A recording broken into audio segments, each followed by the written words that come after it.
Okay, so I just poured the last of the grains into the strainer. So I have my jar like this. And I scrape the sides to get a lot of the liquid out.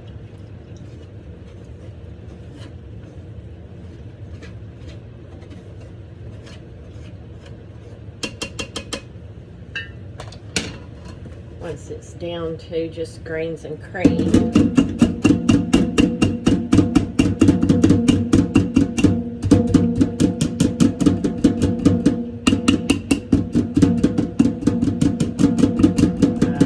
whack it until the grains just start hopping around in there.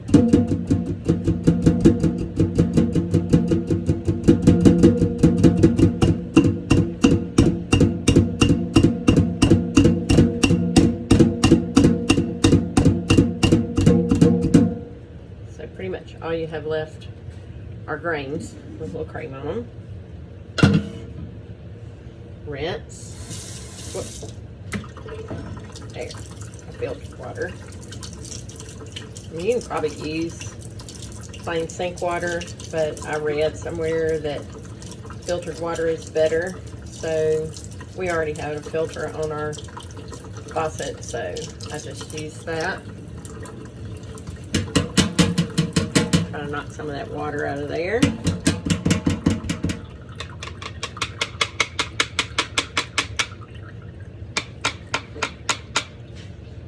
And then there are my grains in my strainer. Sometimes what I'll do is I'll sit the grains on the side of the strainer like this and pour some of that excess water out. Okay.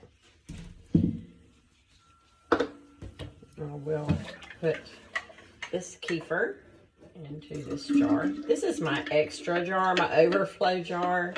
When I make more kefir than I have jars for in my refrigerator, I put them in this big jar, and it also has orange peel and vanilla bean in it, and so it's just been sitting in our refrigerator outside. Okay, so you're through with your strainer and your measuring cup. Next, we start the whole process over again. It's really not necessary to wash the jar. You're just doing the same thing over again. If you feel better doing that, that's fine. I usually, maybe after 3 or 4 batches, I'll clean the jar, but it's really not necessary. So you dump the grains down into the bottom of the jar. Oop, there's an escapee. All right, and then I probably had about 4 tablespoons of grains in that. And so here is my heavy cream. And I pour that over them. I don't ever measure anything. I just pour that over them until it looks like it's covered the bottom of the grains. Okay. And then I get milk, whole milk, and I pour whole milk over them. Now, my whole milk is a little icy today because it's snowing outside. We're getting snow cone. So I will pour this milk until it's about up to here, because I had, probably 4 to 5 tablespoons of grains. Now, but then I can't get that much in there right now because it's frozen. And then I just put the lid on it.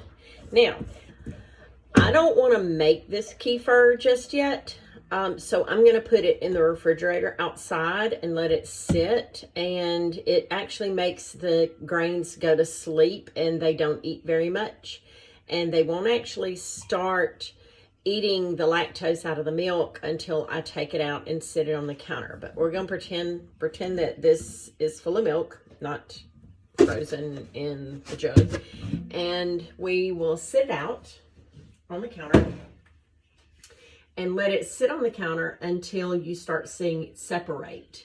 It's about 24 hours. And then once it has separated, it's time to make kefir again and go through the whole process again.